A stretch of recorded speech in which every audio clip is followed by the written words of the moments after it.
What if I told you that while you were sleeping last night, the world's payment giant just made a move that could literally redefine how money moves around the planet forever? Look, guys, I've been tracking institutional capital deployment for months now, and what just happened with Visa and Stellar isn't some random crypto partnership. This is straight up financial warfare, and most people have absolutely no clue what's happening right now. Picture this scenario. You're standing in your kitchen this morning, making coffee, completely unaware that Visa, the company that processes over $13.2 trillion annually, just quietly integrated Stellar into their stablecoin settlement platform. We're not talking about some pilot program here. We're talking about institutional grade liquidity flowing through blockchain rails at enterprise scale. Here's where it gets wild. I remember back in 2019 when I first heard about cross-border settlement optimization, I thought it sounded like boring banking jargon. Boy, was I wrong.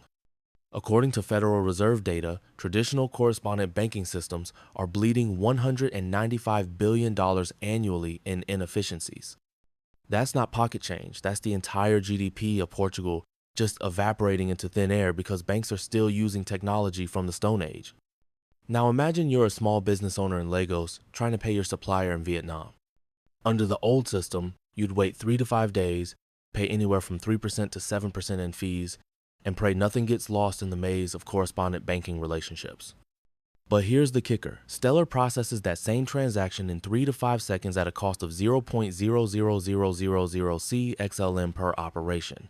We're literally talking about fractions of pennies. Think about this for a second. While everyone's been arguing about Bitcoin's energy consumption and Ethereum's gas fees, Stellar has been quietly building the most efficient payment infrastructure on the planet. The network consumes the equivalent of just 33.7 US homes annually. That's less power than a small neighborhood uses to keep their lights on. But wait, there's more to this story that'll blow your mind. MoneyGram, that massive remittance company your grandparents probably used, integrated Stellar to create cash to crypto bridges across over 350,000 agent locations worldwide. Suddenly, someone in rural Bangladesh can receive money from their family in New York, convert it instantly to local currency, and walk out with cash in under 60 seconds. I did not see this coming, but the humanitarian impact is absolutely staggering. The UNHCR, that's the United Nations Refugee Agency, used Stellar Aid Assist to distribute USDC directly to Ukrainian refugees and displaced persons in Argentina. They achieved 100% participant satisfaction and reduced disbursement times by 25% compared to traditional methods. When people are fleeing war zones, every second matters, and Stellar literally saves lives through financial efficiency. Now pay close attention because what I'm about to reveal will change how you think about institutional adoption forever. The US. Department of Commerce made history in August 2025 by publishing official GDP data on Stellar for the first time ever. We're talking about government macroeconomic data, the most sensitive financial information in existence being anchored on a public blockchain. This isn't experimental anymore, folks. This is operational. Let me break down why this matters for you personally. Remember when you tried to send money to a friend studying abroad and the bank charged you $45 for a $200 transfer? Those days are ending. Visa's integration means their 4.7 billion cards and 150 million merchants can now tap into Stellar's rails for real-time gross settlement, RTGS operations. But here's where the real alpha lies. PayPal's PYUSD stablecoin deployment on Stellar averaged $15 million in daily volume by mid-2025, with over $500 million in cumulative transfers since launch.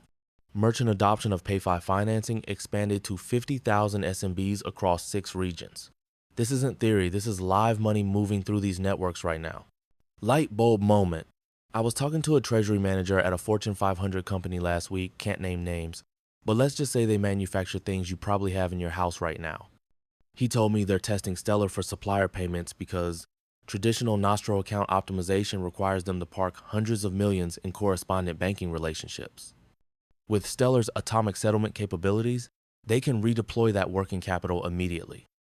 What in the world? The tokenized real-world asset market doubled to $26 billion in 2025, with projections estimating growth to $1 trillion by 2030.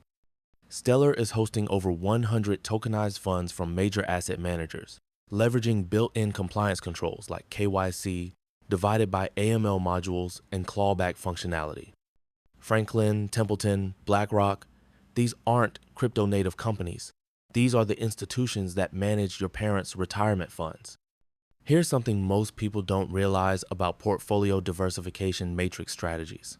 Traditional asset allocation requires separate custodians, settlement systems, and compliance frameworks for different asset classes. But when everything's tokenized on Stellar with 24/7's tradability and automated corporate actions, suddenly you can rebalance portfolios in real time based on market conditions. This changes everything because regulatory compliance frameworks are finally catching up. The European Banking Authority issued guidelines in May 2025, endorsing blockchain-based settlement as equivalent to traditional netting agreements when supported by regulated custodians. Basel III compliance standards, Stellar meets them. ISO 20022 implementation, built into the protocol from day one. And you guys, I have a special trick for you which nobody seems to be using, and I cannot wrap my head around why. Because if you sign up through my link down in the description onto the BuyDefi exchange, you get a 10% deposit bonus, and now stay with me here. Now, here comes the important part. If you have any trading capital on any other exchange, and you move it to your newly created BuyDefi account, you get on top of your capital. You moved another 10% extra trading capital. As an example, if you move or deposit $10,000 to your account, you get a $1,000 for free. And here is why this is possible. BuyDefi makes money on trading fees. The more capital you have, the more you trade. The more you trade, the more they earn. So they're literally investing in your trading activity by giving you extra capital up front. And unlike other platforms where bonuses are in the 1 to 3% range, BuyDefi's bonus is a full 10%. I am not kidding. I really don't understand why nobody is doing this. To me, it really seems like people sometimes are too lazy or just don't like free money. I kindly ask you to pause this video and take your time to make an account. You can thank me later in the description of this video. Alright, let's jump back into the video. And here's where it gets interesting. Brazil's digital real trial leveraged Stellar for delivery versus payment transactions with government bonds. Ukraine's e-Bloshivnia initiative explored programmable compliance features, including KYC attestations. These aren't distant dreams. These are live pilots proving that central bank digital currencies, CBDCs, can interoperate with existing blockchain infrastructure. Let me paint a picture for you. It's 2026, and you wake up to find your salary automatically converted from your employer's corporate stablecoin to your preferred currency, your rent payment atomically settled with your landlord in another country, and your investment portfolio rebalanced based on overnight market movements, all while you were sleeping. That's the world Stellar is building right now. Here's the mega reveal that will absolutely shock you. Stablecoin transaction volumes officially surpassed Visa's total payment processing in Q1 2025, reaching over $27 trillion compared to Visa's $13.2 trillion. We've crossed the inflection point where programmable money now rivals traditional payment rails in pure throughput.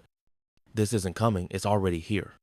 I'm speechless at the competitive dynamics unfolding. While Visa is positioning with Stellar, MasterCard is scrambling to build partnerships with other blockchain networks. PayPal is expanding PYUSD across multiple chains. Apple, Amazon, and Google are all watching, calculating when to make their moves. When tech giants start feeling FOMO, you know the landscape is shifting fast. But let me tell you about something that really drives this home for me personally. My cousin runs a small export business in Thailand, shipping handmade goods to customers in Europe and North America. Last year, currency exchange and wire transfer fees ate up almost 8% of his profits. This year, using Stellar-based payment solutions, those costs dropped to under 0.5%. That difference literally paid for his daughter's college tuition. Think about this. The United Nations Development Program formalized its partnership with Stellar in early 2025, targeting financial inclusion through blockchain solutions for underserved populations. We're talking about micropayment channels for gig economy workers, tokenized microloans for rural entrepreneurs, and programmable grants for climate adaptation projects. This isn't just about making rich people richer, this is about economic empowerment at a global scale. That just happened with 21X in Frankfurt launching the EU's first fully regulated distributed ledger technology trading venue using Stellar's infrastructure. This enables atomic trading of tokenized stocks, bonds, and funds through native central limit order book integration.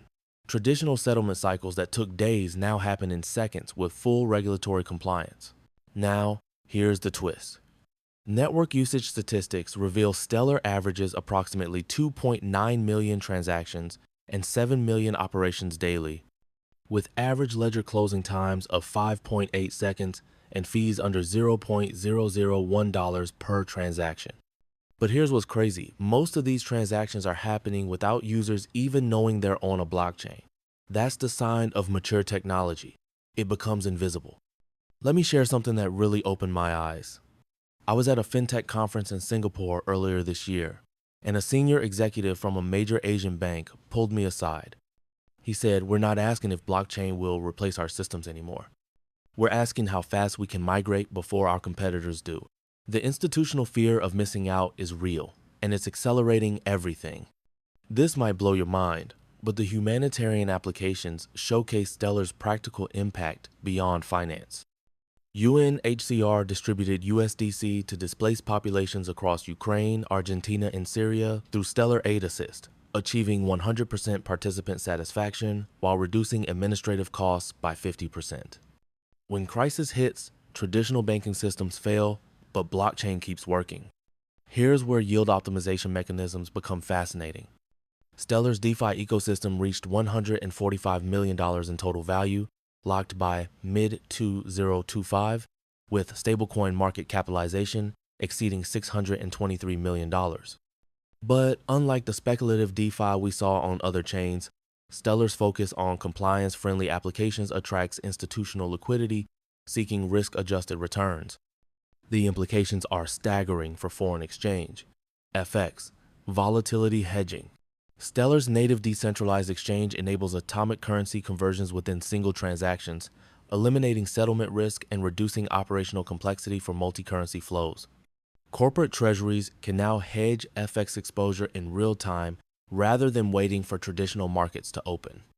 Here's the kicker about due diligence protocols. Every major financial institution I've spoken with has teams evaluating blockchain integration strategies. They're not asking whether to adopt programmable money, they're asking which networks to prioritize. Stellar's combination of speed, cost efficiency, regulatory compliance, and institutional partnerships puts it at the top of most evaluation matrices. Let me bring this full circle with a story that perfectly captures what's happening. A friend of mine works for a major logistics company, think packages, not crypto. They recently started using Stellar for supplier payments across Southeast Asia because traditional wire transfers were creating cash flow nightmares. Suppliers would ship goods but wait a week for payment settlement. Now payments clear in seconds, suppliers offer better pricing due to improved cash flow, and the entire supply chain operates more efficiently. What you're looking at is systematic risk assessment by the world's largest institutions, concluding that blockchain infrastructure now meets enterprise standards for fiduciary responsibility. This isn't experimental, it's operational. The shift from speculation to infrastructure is complete. And here's where it gets wild about counterparty risk mitigation. Traditional correspondent banking requires trust relationships between hundreds of intermediary banks. One bank failure can cascade through the entire system. Stellar's federated consensus model distributes risk across diverse validator nodes while maintaining institutional-grade security and performance. The beauty of capital preservation strategies on programmable rails is automation. Smart contracts can automatically rebalance portfolios, hedge currency exposure, and ensure compliance with investment mandates without human intervention. Treasury management solutions that once required teams of analysts can now run autonomously with better risk controls. So here's my challenge to you. We're witnessing the emergence of programmable money infrastructure that combines institutional capital deployment efficiency with regulatory compliance frameworks. Early positioning in networks like Stellar isn't speculation, it's systematic exposure to the foundational rails of next-generation financial services. The convergence of DeFi composability, real-world asset tokenization, and enterprise payment rails creates unprecedented opportunities for yield optimization while maintaining capital preservation through compliant, auditable infrastructure. This changes everything because we're not talking about 10-year adoption cycles anymore. The infrastructure is operational today. The regulatory frameworks are established. The institutional partnerships are live and processing real volume. If this analysis opened your eyes to what's really happening in institutional finance, smash that like button and subscribe because the programmable money revolution isn't coming, it's already here. Drop a comment and let me know. Are you positioning for this infrastructure shift, or are you still chasing yesterday's narratives? Because while everyone else is debating price predictions, the smart money is building positions in the rails that will power the next generation of global finance. And those rails? They're being built on Stellar right now, while most people aren't even paying attention. The future of money isn't a question anymore, it's a race. And the finish line is closer than most people think.